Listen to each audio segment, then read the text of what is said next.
Hello and welcome to the Pocket Gamer Podcast. My name is James Gilmore. It's up to episode number 331, I think. Joining me today is Harry Slater. Hello! And only Harry Slater, because when you've got a Harry Slater, you don't need anything. You really don't. I'm surprised you turned up. I'd have done it all on my own. Oh, sweet. I'll be off then. Alright, see ya. I got games to play. Peter is not here because he is on holiday. Danny is not here in the chat room either, if you're watching us on Twitch, because he's in the Tokyo Game Show, looking at mainly plastic things. If you follow us on Facebook or Twitter, you'd have seen retweets of Danny standing in the middle of Japanese tat stores, which is what I'm calling them. I know technically they're sort of probably novelty video game stores. They're called something, but basically plastic tat is what they're full of. Yep. And he's got that look on his face of like Andy Dufresne when he climbed out at the end of the Shawshank Redemption, and he's in the rain going, oh, like that, freedom. That's what Danny looks like when he's looking at amiibos. Yes, he looks completely deranged. But so happy. Yes. Saw his little face. Aww. I think there's a reason he's going to come back with absolutely no money or clothes. I don't think he went with any money. Well, he's been finding other ways to get amiibo. Well, he's going to come back with no money, lots of amiibo, and a criminal record. Yeah.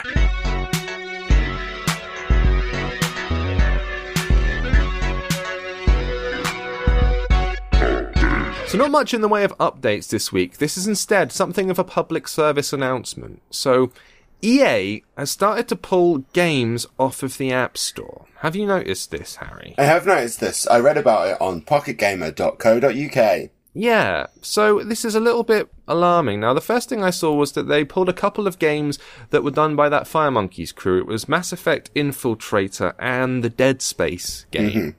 The latter of which was quite good, the former a bit rubbish. Yeah. But still, I thought it was maybe something to do with that particular studio. The guys, I think they were also involved with Real Racing 3. Yeah, I think it was like a combination of teams. Yeah. That's right.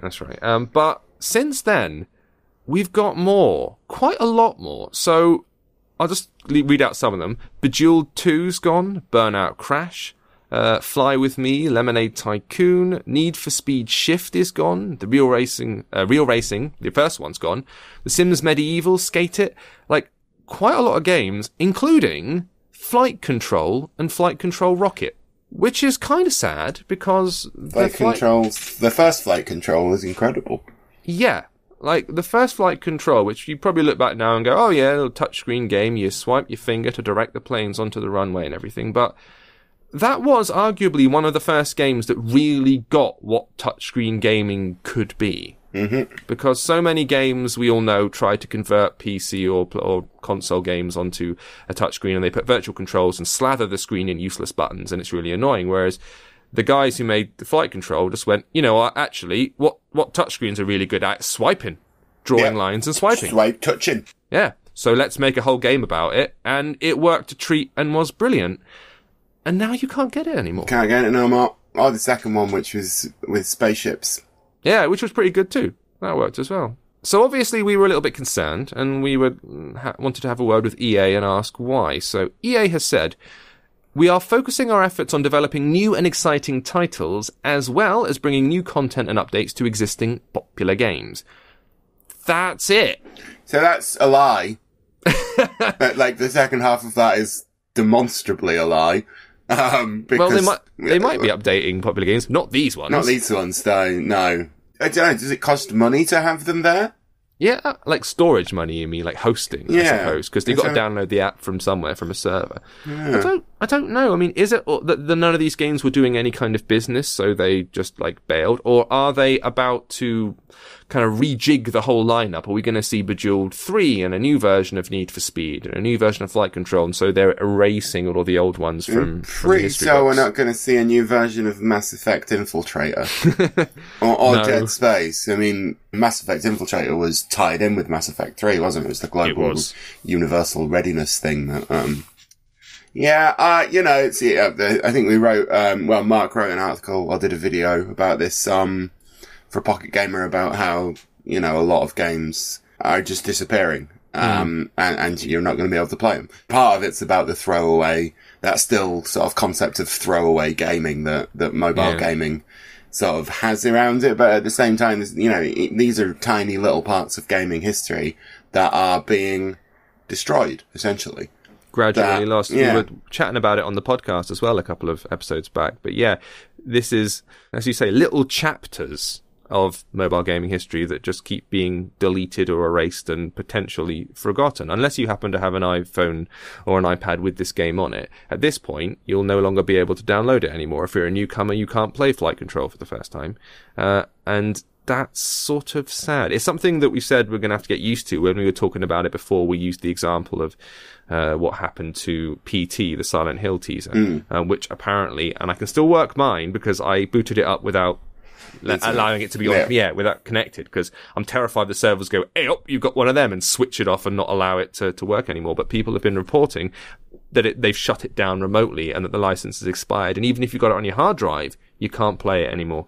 And that's really alarming. It's like, don't take it away. There's literally, they probably have reasons, and I suspect they're legal reasons, financial legal reasons. But from our perspective, it's like, there's no reason to take it away. Like, we've got it already. Don't stop us playing a thing. It's doing no harm being there. It's that extension of games as services, though, isn't it? Rather than as actual things that you own, which is, I think, the big distinction that the shift to a more digital-based economy and free-to-play has actually,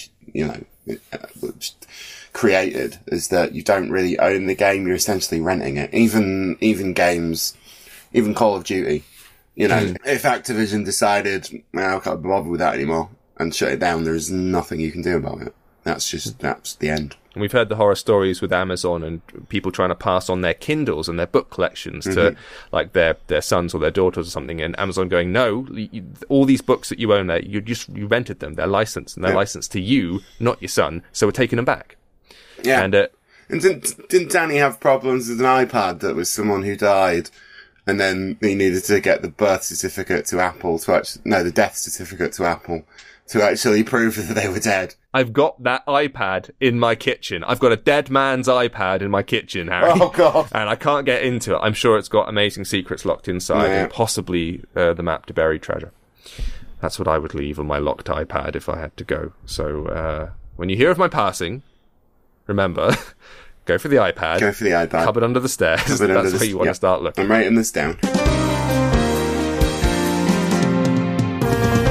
So, as we mentioned before, Danny is off at the Tokyo Game Show, and that means revelations are happening. New newsy stuff is appearing, and we're reporting on it. Newsy stuff like Monster Hunter Stories, which has shown off a couple of new trailers for the game. Capcom has been whipping it out at the Tokyo Game Show. It is, as Chris describes it, a cute 3DS spin-off game from the Monster Hunter series. We covered it a little bit a while back. It looks kind of adorable, actually, because it's got beasties. We're watching it right now in the stream. If you're watching, little eggs hatching. It's got this very cell shaded, pretty look, and all the monsters, they're little cute little monsters that people are riding, and it's like, I want to play this. Yeah, I want to play it too. This is how it's explained. Instead of a hunter that you play in the Monster Hunter series, you have monster riders, which are able to bond with the monsters, and that allows you to ride them. So imagine that bit in Avatar, where he plugs he has sex with the flying horse. Where he has tail sex with the flying horse, exactly. But a much more colourful, upbeat sort of thing, and without the sexual connotations that are a bit icky. Very icky. Yeah. What happens is, your monster rider starts off at a rider village. They have to pass a trial, and then they become a rider as a result. Once that, they get the Bond Stone, which is the thing they use to bond with the monsters, and they set out to explore the wider world with their own feline called Nibiru. And then things go horribly wrong. Oh, and no. You have to save the world and yada. But it looks well cute, and I am totally up for it. Yeah, it's got that sort of pocket Pokemon vibe to it, I think. Yeah. That sort of, but in the Monster Hunter world, which is far more interesting to me because monsters are cooler in Monster Hunter. Yes, I'm inclined to agree. And the lore and the world of Monster Hunter, can be a bit intimidating because there's a lot in it and there's a lot you need to know. And this is obviously aimed at probably a bit of a younger market and a more casual market. And if it's a nice way to introduce more people into that world, then I'm game. I don't know if it'll clash with Monster Hunter's quite hardcore sensibilities. Like, will it still be Monster Hunter, do you think, in this form? I mean, And I think we look at Monster Hunter as a hardcore game, and it is very difficult, and it is difficult to get into. But the actual gameplay of it, the core gameplay loop of it in and of itself is quite shallow. That just, hour-ish long quests that fit into a train journey. This is basically what it was in Japan, wasn't it? That everyone on a train will play some Monster Hunter, which is cool. So I don't think having a different art style and a different sort of, focus necessarily makes it less hardcore, or it's just another way into the series. And I think that's a really cool thing. And I'm looking forward to playing it if it ever comes out in the West. In here, exactly. So it's going to be out on the 3DS in Japan sometime next year, 2016. We haven't got a Western version confirmed, but we'll see. The Monster Hunter games generally do all come over here. I don't know if there was one that took quite a while to head over, but 4 was released pretty much at the same time, roughly, universally anyway, and has done pretty well, as I understand. So, hopefully, fingers crossed, to be able to see this one turning up. Full title, Monster Hunter Stories. Look forward to hearing more about that in the coming year. Okay, another game that has been hanging around in Japan, is going to be a Japanese flavour, obviously, Tokyo Game Show, is Final Fantasy Agito, which I actually played on one of the PG streams. So it is a mobile-focused interpretation of the game that existed on iOS and Android.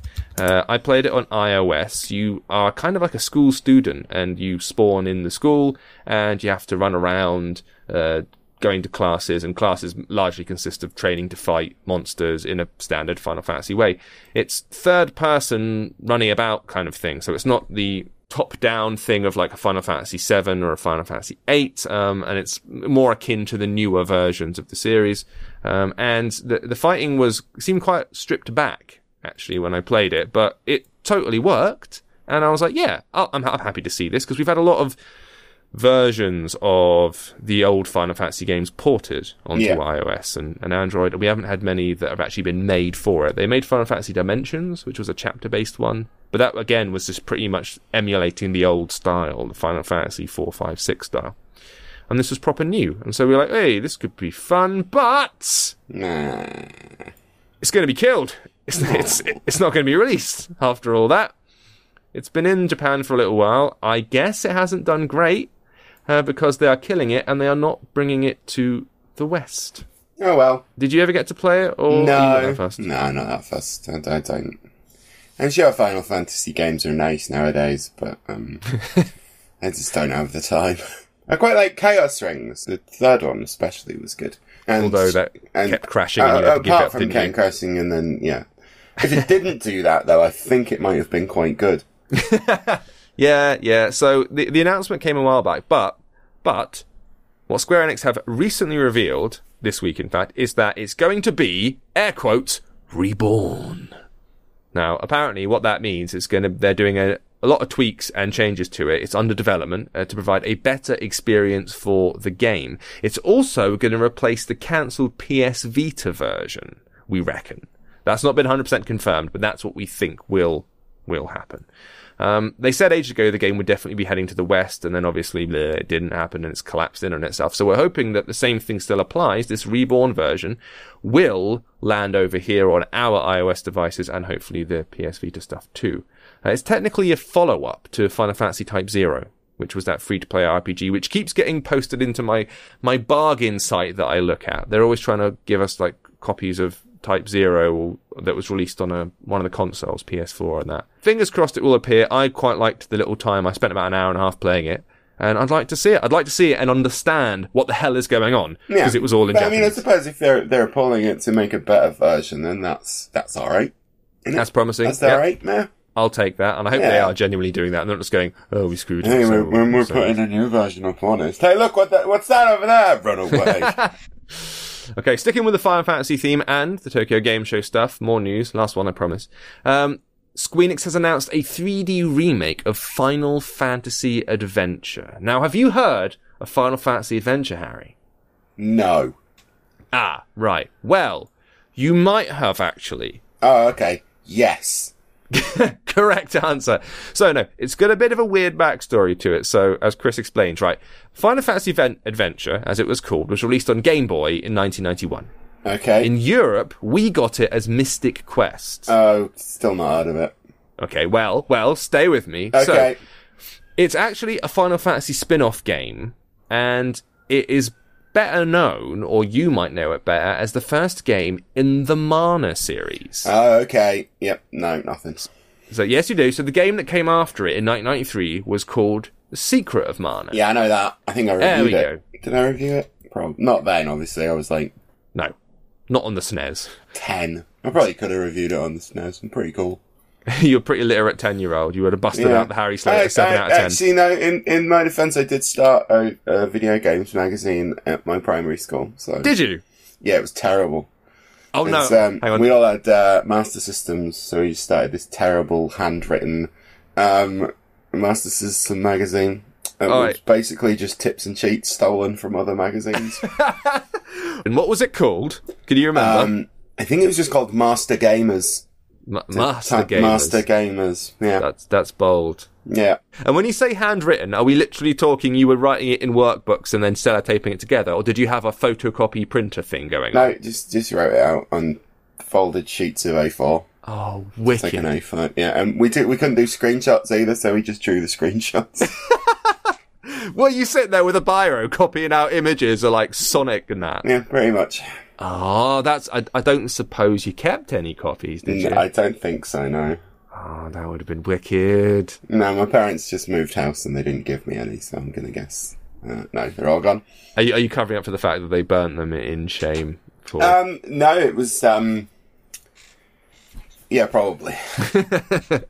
All right, well, if you do get a find copy of that, everyone look out for Master Gamers. If you find one lying around somewhere, do send it to me. It's probably worth like 10p now or something. So. At least 10 pence. So, the reason this is being released now, this Final Fantasy Adventure rejig, is because it's just about to hit the Secret of Mana's 25th anniversary.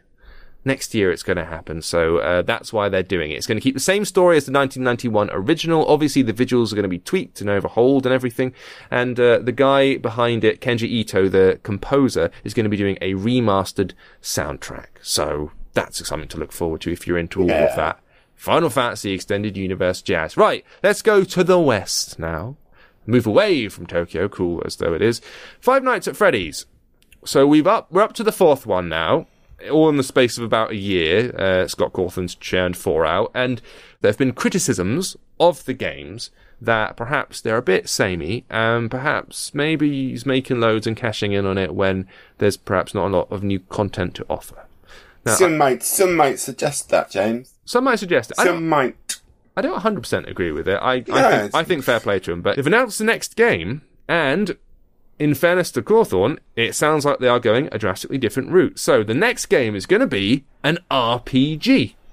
Oh, good. I like those, maybe. So he's turning the series into an RPG. It's going to be called Five Nights at Freddy's World, or FNAF World. FNAF. Yeah, according to him. Is there a problem with that, Harry? You got a problem with FNAF? FNAF World. I don't know. I just think maybe there's yeah. No, it's fine. Perhaps a better acronym than FNIF. FNIF.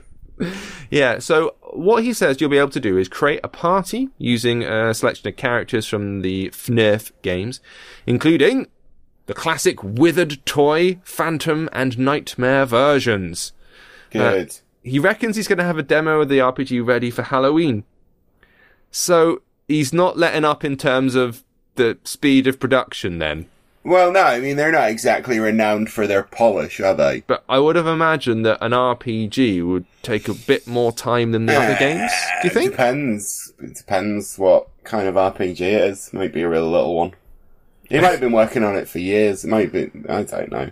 An itty-bitty one, the way you are just exploring the house or just that place again, I suppose. Yeah, I mean, I don't honestly care.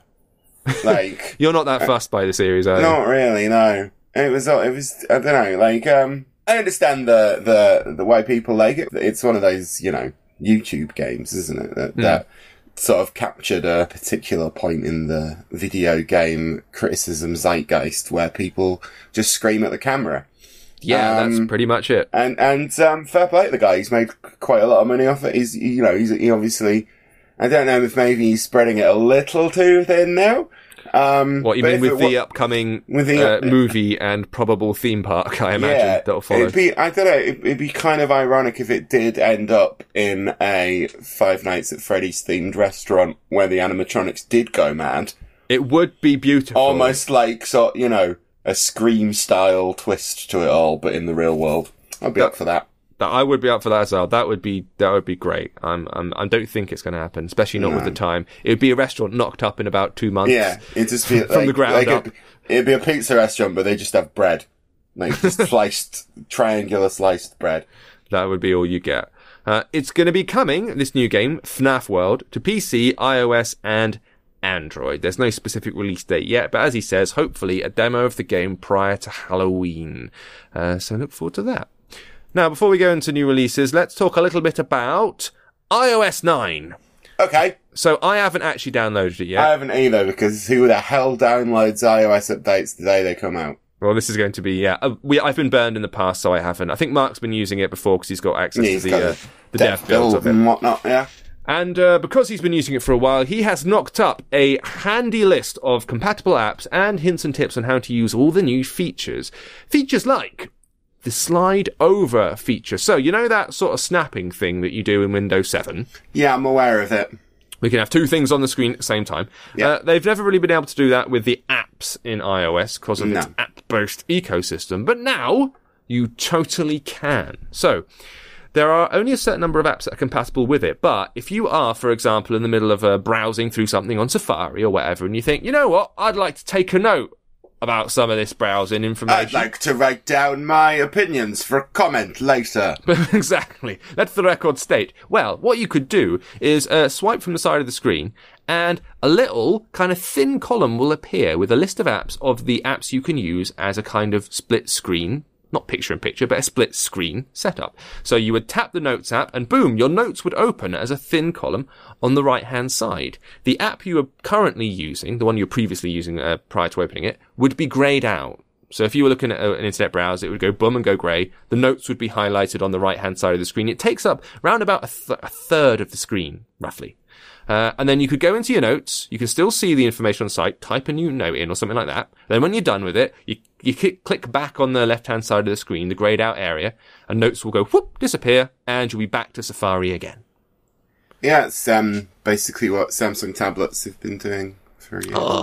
I don't have a Samsung tablet. I've never had one. Oh, no, they're awful. Never get a Samsung tablet. They are total dog poop. But they did do this. You're saying? It's something similar to it. Yeah, you can do it on the Note as well. You can bring up extra apps and... Yeah. Apparently, these things can pop up over the top of any app. So I know that it'll only be limited to a certain number. So we're seeing things like messages and notes and stuff like that will work. But you can use it over the top of pretty much anything you're doing. So that's kind of a nice feature. You will have to update your iOS, obviously, to specifically use this feature. And it's available only on the iPad Pro, iPad Air, or iPad Mini 2 and up. Right. So I won't be able to do it, for example, on my iPad 4. I will, but it's probably going to be months until I update to iOS 9 because I just keep forgetting. I just I only use my iPad at work, and when I'm working, I need my iPad. So I can't really have 2 hours to update it. So another feature you'll get is picture-in-picture video, which allows you to watch a video outside of the original app. So what you need to do is if you're watching a video or something, so for example, you're watching a movie in your movie player, I think this only works in the Apple video player. So you couldn't do it with YouTube or something, but say you're watching that, you've got a video downloaded, you're watching away. All you'd need to do is tap the home button while watching the video and then press the pop-out button on the video player and boom, it would appear like lower right-hand corner of your screen and you could go about your business and do other stuff as well while you're watching the thing. Again, stuff we've had available to us in PCs and that for a while, but a handy feature. Do you ever use that feature? No. Yeah, me neither. I used to, back in the day, when I first got like a decent like LCD TV, it had a picture-in-picture function. Yeah. I thought, that's amazing. So what I used to do, because I had my PC connected up to my main TV, I would be using the PC, browsing away at stuff, and I would drag in terrestrial television in a little box, so I could have the news on or something playing away.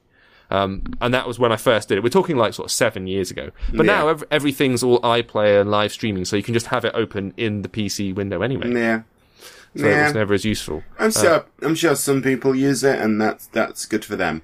Yeah. The official YouTube app won't work with this right now. I imagine it might be updated later down the line, so that'll be a good thing. You can move around the window and resize it with a pinch or whatever if you want to, but it's available. It's available there. You've also got split view. So this is proper full-blown multitasking, whereas the first thing we talked about is just swiping up and using a second app. This one is only available on like iPad Air 2 and up. And like basically the iPad Pro, because this is going to tax your processor. What you do is you pull out the app in the slide over feature we talked about above, and then if both apps support the split view, a little handle will appear in between the two apps, and you can just grab it, drag it over to the center, and then it will do a full 50-50 split screen, and you can use both apps at the same time. Good.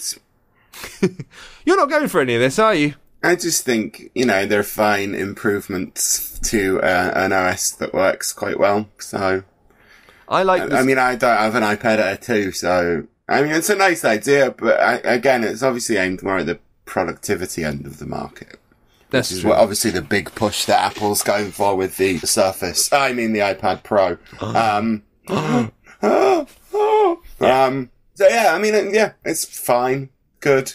I'm quite up for it. For me, the split screen thing on Windows was the big head turner. And it's such a simple thing, because I used to spend ages like dragging it to halfway and then dragging the other one to halfway on the old just Windows. Being able to go poof, poof. Just the snap thing, two things. That's how I run my life, is with two windows open at all times and then tabs in both. So for me, having this availability on the iPad, especially if you're talking about the iPad Pro, which is significantly bigger as a screen, and that makes it even better to use those two separate columns. I'm well up for this. I think this is a cracking thing. I'm not denigrating it. I don't know if that's the word.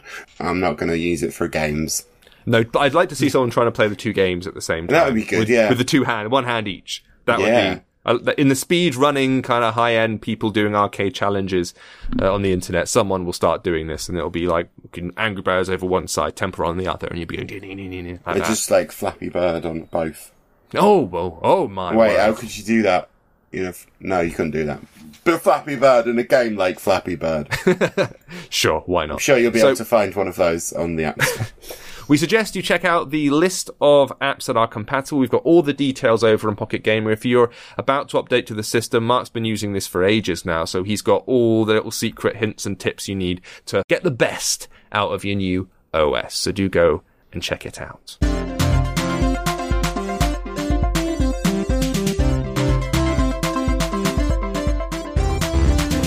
Rather than going straight into Out and About this week, we're going to do a little bit of extra business, which will only happen once, so don't worry. But we've just hit 5 million views on Twitch. Yay! Thank you for the one-man applause. Yeah. Love it. Brilliant. Well, I'll tell you what, I'll clap, and then you can just copy and paste, do it multi-tracks. All right, and there we go. Yep. Thank you, Harry Slaters.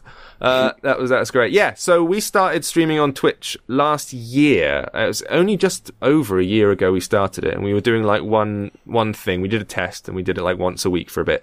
Then we started doing it like 3 times a week, and then we went to 5 days a week, doing it every day at 5 p.m. in the evening, if you're in the UK, 9 a.m. Pacific, 12 midday Eastern time. And it was me and Peter at first, and then that expanded out to me and Peter and Harry, and me and Peter and Danny and Harry, and it got more and more and more. And we started getting pushed to the front page, and it's just sort of, we were talking about this before, it's just sort of happened. It accumulates over time, and we just kept doing the thing and streaming and stuff, and sometimes you get like 50 or 100 subsequent, concurrent viewers, and sometimes we wound up with thousands and thousands. And that's all added up to 5 million, which is a stupid number that I can't really make any sense of. No, it's like, I can understand 5 things, because I could fit them on the table in front of me. Yes. But I don't really understand, there's probably 5 million atoms in the table in front of me, but I can't see them. No, it's difficult to comprehend it. I guess what we need is the 5 million people who've watched us to send us pictures of themselves. Yes. And then we can have them all in front of us on like a giant terrifying face collage to remind us of how we should be humble.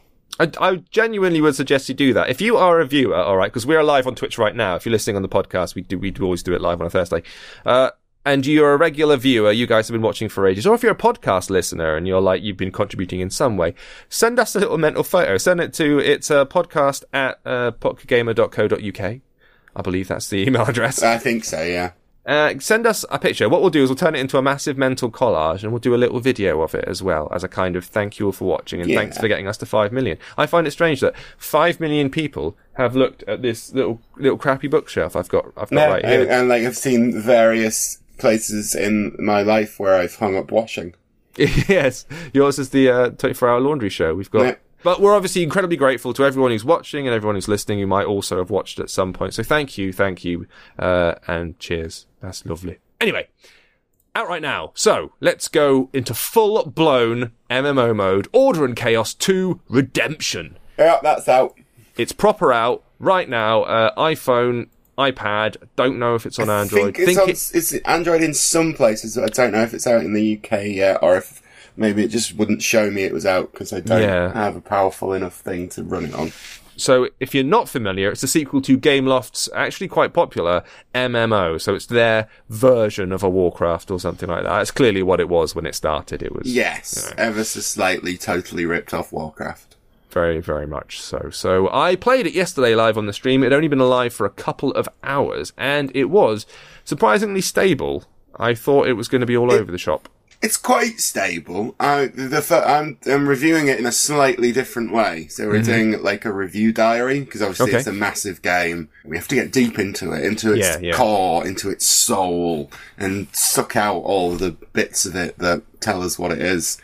That's the juicy info marrow. The juicy info marrow. That's the official PG reviewer's guide term for it. So I've put about, I think probably 3 or 4 hours into it now. Okay. It's lovely looking.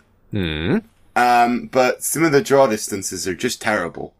To the point where I have backed out of a fight, like, cause I'm a ranger, obviously. Cause rangers are the coolest. You're wrong, but like, carry on. Yeah, mages, whatever. And you're like backing out firing arrows. Pew, pew, pew. That's the arrow firing noise for anyone listening. And then when the sort of, the bad guys get a bit too far away, they just disappear. Oh, right. And then I've taken half of their health off with my crazy arrow firingness. And then I walk back to go, like, guys, thought we were having a fight. And they respawned at full health again. Oh, really? Like, what? So I have to do it again. But other than that, I'm actually enjoying it. It's less derivative than the first one. It's less obviously, well, let's just make Warcraft but for phones. There's there's a different feel to it. It's a bit more action orientated, I found. And it gets you stuck in straight away, I noticed. It throws you right into it with a little kind of prologue thing where you have to smash a thing with a hammer. It felt a bit sort of, not quite Dragon Age-y, but more towards that sort of style of RPG rather than obviously it's going to have grind and it's going to have all that nonsense, but I'm quite interested to see where it goes with it. So keep watching Pocket Gamer for my review, which will grow and grow until eventually I go mad and just start bibbling on about nonsense, because that's what happens when I write diaries. That's what we do. So just for, if you are thinking of downloading it, it is a big game. I think it installs at around about 2 gig or something. 2.5 gig. 2.5. Oh, yeah. So it's a big one. You've got a few things that are new in the game. So there's a new Cretan race, which is a great big bloody dragon lizard looking Dragon thing. lizards, that's what I am. Basically. And there's a Blood Knight class, which is also new. And obviously you're going to wind up with loads and loads of quests, mostly involving go over there and hit that thing until it drops a thing. And come back. Yeah. And then tell the man, and he'll give you a rabbit or something. I don't know. And then you put the rabbit on your head, and it's a magical rabbit. Oh, amazing. So it's obviously free to play. You can grab it on iPhone, iPad, and I think Google Play right now. Order Chaos 2 Redemption. Go get your MMO fill. Now, Raceline CC. I was going to talk about this later, James. That is what I was thinking. Yes. Right then, we shall gloss over this right now, but yeah, much to be said on that one, I suppose. Stranded Mars 1. Have you played this? I have not played this. I have farmed it out to other reviewers for I am lazy, and that sounded like I was going to say something else after it, but I wasn't. Okay, so it is an auto-runner pixel art in which you take control of a little astronaut dude who is charging across the face of Mars. It's sort of half-platformy. It reminds me a little bit, actually, of the Rayman Jungle Run in terms of you can do the wall-jumping stuff, and you do the slidey under, and you can jump, and if you jump after a while, when you gain more abilities, your jump turns into a jetpack boost, so you can hover in that way that the Rayman could fly by twirling his little head around. So you're saying it's Rayman? No, not really, because Rayman's really good. Nah. And this is not that this is bad or anything. It's got a kind of slidey momentum thing going for it. So it takes a little while for him to pick up speed, and then once he's done so, you feel like you're being propelled along. And if you try and stop or turn around, he does that kind of where you scrabble. If you've ever seen a cat try and change direction on a tiled floor, I have at speed. I make sure all the floors in my flat are smooth just for my entertainment. Polished and waxed to ensure. Yeah, I've seen it, and it's very, very funny. So it's a little bit like that. The way that Mario takes a few little runs to get started, and he skids to a halt as well. So it's a little bit like that. There's a 3-star system. You've got 40 levels. You're supposed to go as fast as you can. The look is fine. It played okay. It didn't exactly blow me away or anything, because it is another one of these. But it's a sort of smartish looking one. You can get a bunch of new astronaut dudes as you go and get some power-ups and whatnot. And there is also an async multiplayer feature. So, you're just chasing your friend's time so you see their ghosts and that. I've seen a lot worse. Stranded Mars 1, it's called. It's free to download. I think you can get rid of adverts, but it was really unintrusive with its ads as well. So, that's a good thing. We played a bunch yesterday that had ads every 50 seconds. It did me head in. But yeah, go and have a look at that if you fancy it. Gravity Ducks Islands. So this is a sequel to Ravenous Games' Gravity Duck. Yes, Gravity it is. Duck. Gravity Duck singular. Yeah. Or is it just one duck? Which I played and was one of the less impressive Ravenous Games. Yeah. I thought. If you've not played it before, it is literally... Isn't it basically... Yeah, it's a bit only you can change all directions. So right. You're a duck, you're in an environment, side-scrolling platformer style-y, but you can tap on the screen and it will invert the gravity so it goes onto the ceiling. Likewise, it'll also invert to go on the sides, I believe, so it can go onto the walls as well as the ceiling. And that's how you play the game. And this new one has got actual variety in it, which is something that was criticised in the earlier game, as Rob points out in the review that he did. So you can... It's in the first level of the game, for example, you touch a button and it inverts gravity. It's a gravity button. In the second stage of the game, it becomes an inflate button, and in the stage after that, it becomes a teleport button. So it's not just Gravity Duck; it's also Teleport Duck. Teleport Duck. I like that. I would play that game. Yeah. So it's changed up a few things. Rob's kind of come away with it, giving it's got more variety and all that, but it's still not as fun as the rest of the games they do. So he describes it as a bit lifeless. Maybe Rob and Mark don't maybe have a difference of opinion to me when it comes to Ravenous Games. Yeah, me too. I've noticed that. They're a bit lukewarm on it. Yeah, they don't have any joy in their twisted souls. Apparently not. Which is sort of a shame. So that's available right now. I think it's 79 pence. Usually they are. Round about that title. Let's say it is, and if we're wrong, well, you can shout at us all you want. You're listening to this on a recording. Yeah, we will be asleep at the time. So Gravity Duck Islands, that's available right now. Pixel 8 has come out too. I didn't play this one, but I can tell you that it's another one of them Picross games. Oh! Where you, if you're not familiar with the genre, then you have to uncover blocks in a massive grid in order to make shapes, or like images or something like that. And images and things. Yep. Yep. So you get given a blank canvas and a bunch of colours, and then you have to copy a painting. Stuff, haven't you? Yeah, you do. Yeah, it's all numbers for the filling in the rows, and like it tells you stuff and things, and they're all basically the same. Yeah, it's a 2D one. They did some 3D versions, I think, that they were available on like the 3DS. There's a popular selection of them. It's another one of those. Haven't played it before. They're simple games. They can be fun. Mark, I'm sure hates this one. Yes, he will. Mostly because of journalistic integrity, but also probably because he made one of these games himself. He did make one of these himself. And you should make me play it if you like Picross games. But we didn't suggest that, because that would be hideously corrupt. Exactly. But you can download this one. It's called Pixel 8. It's available right now. What else have we got here? We've got, a bunch of stuff I played. So, Super Monkey Boost. No. Super Boost Monkey. Super Monkey Boots. Yeah, no, don't, because obviously they would never want to trick you into thinking that it had something to do with Super Monkey Ball. You mean the greatest monkey rolling game ever created? Yes, so they have moved the word super and monkey apart, and they've jammed a new word that is in the middle. Worst font I have ever seen. Oh dear. So it's kind of like a 3D version of your Jetpack Joyride, really. So the monkey's got a little, like, twin copter thing, and he's flying down the hallways of what look like a laboratory, and you have to collect bananas. You tap on the screen and he jumps up in that Jetpack Joyride Flappy Bird kind of way. And you have to avoid scientists, much like, or hit them on the head, much like Jetpack Joyride again. And so it's Jetpack Monkey Joyride. Kind of, yeah. And it's a little bit shonky, to be honest with you. I played it. I went down a corridor which was just black, and then the game crashed. And then I played it some more, went up a different corridor, and then the whole iPad crashed and reset itself. I like the sound of it. I like a bit of glitch in my games.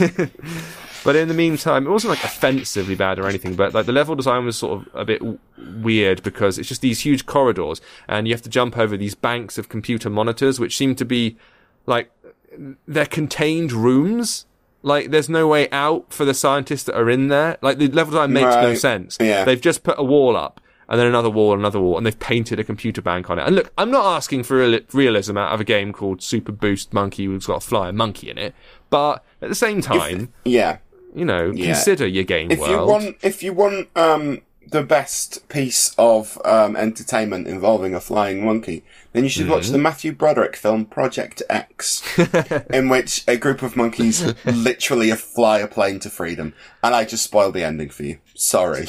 Spoilers, but it was 30-something years ago, so deal with it. So yeah, Super Boost Monkey, says I. Cave Swing I played very briefly, which is a game where you fall down from one side of the screen to the other, but when you tap the screen, you kind of hook shot a little line out. It hooks onto the wall. You're kind of in a cave, obviously from the title, and you're mid-spelunk, and then you're falling, and you swing, and you have to spawn it at the right time so you don't swing up into the ceiling and hit your head. It was a bit nothingy. The physics were a bit wonky and too many ads, so that's available. I've got a couple I could tell you about if you'd like, James. Chuck them in, by all means. We've got Polybear. That was the next on the list. Good man. See, I'm pretty smart, which is a game, I think it's by the Civ Crafter people or someone. Oh, is it them? Okay. Yeah. It's basically Crossy Road, but with icebergs. And as we were talking about things that don't make sense, if you fall in the water, you die, but polar bears can swim. We pointed that out on the stream last night, Glenn and I. Well, you're a polar bear. Tough luck. But it's alright. It's not. That's the noise. I'm not sure about, because it's one of these like randomly generated things. Yeah. I feel that it's a little bit unfair at times. I feel like that there are moments where like you jump onto a one that's about to shatter, and then the next one's underwater, and if you stay, you'll fall in. And if you jump, you'll fall in. And then there's got like those blobs of goo that you get stuck on. You have to tap 3 times, but it takes you a while to work out. You have to tap 3 times. And then, apparently it has some sort of ecological message about not letting polar bears drown. But it's obviously not that well informed, because polar bears can swim. Polar bears can swim really quite well. Yeah, they're like terrifying underwater killers. Exactly. We should probably get rid of them. Yeah, it should be... Oh no, because I eat fish. I don't like fish. I like polar bears more than fish. Keep the polar bears! All right, yeah, keep them. They're delicious. I've got another game to talk about as well. Or did you want to wrap? Okay. No. I forgot what it is. Starseed. Starseed. All right. Starseed, which is out now. I think it's out now. It's like a sort of bullet heli shooter, but a bit simplified and a bit pixely. It's nice chunky graphics, and there's sort of like you fly around. A spinny roundy I know thing, this, and then you have to kill the thing at the end, and it's quite good. Yeah. I totally saw this one. It was released a while back. It was called they had Starseed Origin that was originally out. Is that this one? Or is this a different one? Hang on, let me have a look. Just get my iPad out. I reckon it is. Yeah, it's definitely this one. So Starseed Origin, it's called. Yeah, I had to go on this because we had a preview. You can go and see Peter playing it right now over on the AppSpy YouTube channel. We had this before everyone, and it's basically a bit like Iridium. Yeah. That game, what was on the Commodores, and I really like the look of it, and I played it and I actually quite enjoyed it. Yeah, it's not as sharp as the sort of crazy proper bullet hell shooters, but it's got a nice tangy arcade tang. I would recommend have a look. There'll be a review going up tomorrow on Pocket Gamer, I think. Okay, it's £1.49 or $1.99. It's called Starseed Origin. Yeah, I'd agree with you. That would be probably maybe worth checking out there. Come sit upon my throne of game. Okay, Harry, you dive in and tell me all about a racy game. Splash! That was me diving into a chair. Oh. What's on this chair? Someone should really look at that. Anyway, Raceline CC is not a racing game, not really, because racing it's like CSR but with 2 wheels and slipstreaming. But I actually quite enjoyed the time I spent with it. It's like it looks quite nice. I did a hands-on preview, I think, because sometimes I do those and get in trouble. You did, and it's one of those mobile games that, when people say all free-to-play games are bad, like, of this sort of genre, you could show them this and say, actually, they're alright. It gives you enough currency to keep filling up your tank, which is the energy system. Mm-hmm. It's quite nice to buy new bits for your bike. Essentially, it's, you're riding a motorbike down a street. In a straight line, there are no corners. There are 5 lanes, I think, and if you tap left, you go to the next lane to the left, and you tap right, you go to the next lane on your right. Mm-hmm. And you need to slipstream the traffic. And there's sort of verging on, if there was music to it, it'd be Beatmania, but it's not. So, like, a thing closes in on the screen, you have to tap to go left or right, as it closes in, and that gives you a big slipstream boost. Yeah. So you're basically chaining together combos of these, dashes behind cars in order to beat your opponent. And there's like a thing at the start as well with like the rev counter, and you have to keep it in the green to start going. And that's basically it. And you do that forever if you want to. But it's, you know, it's like a dip in, dip out thing. There's absolutely nothing wrong with it. It's really polished. It's not horribly sexist like quite a lot of these racing games are, with all the boobs flopping around.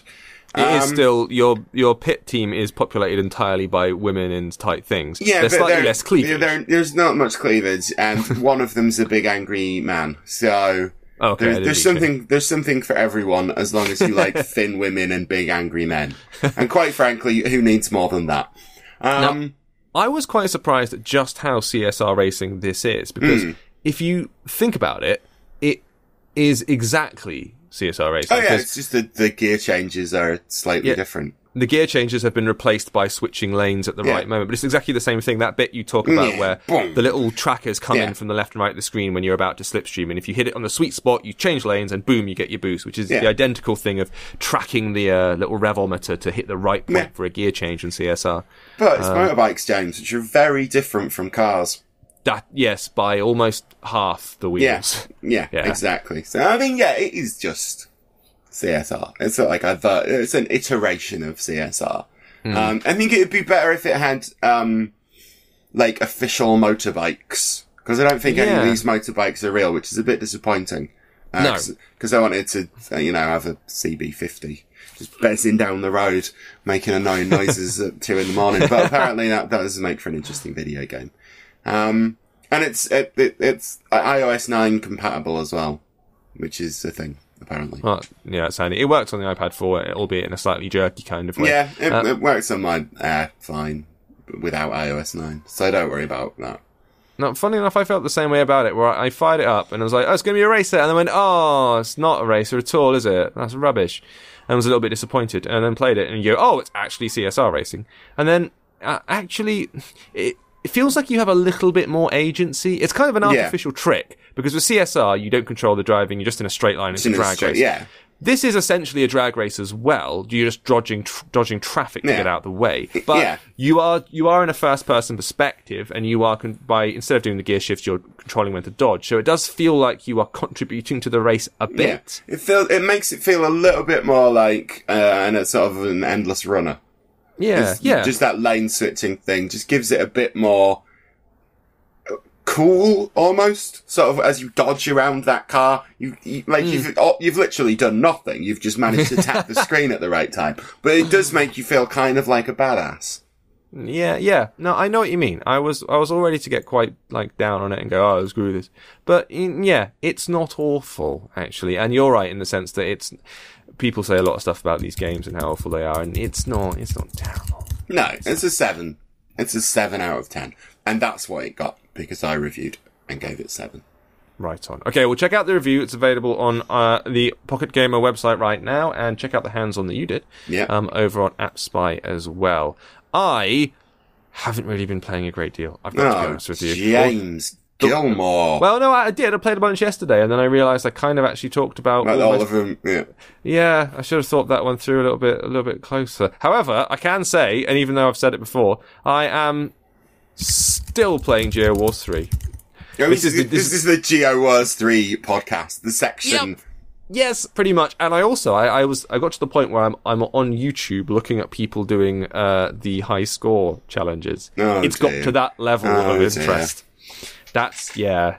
But it's fascinating, because it looks so impossible. It's weird when you see somebody else playing it, because usually you're so transfixed and hypnotized. It requires such a degree of concentration, these shmups. Yeah.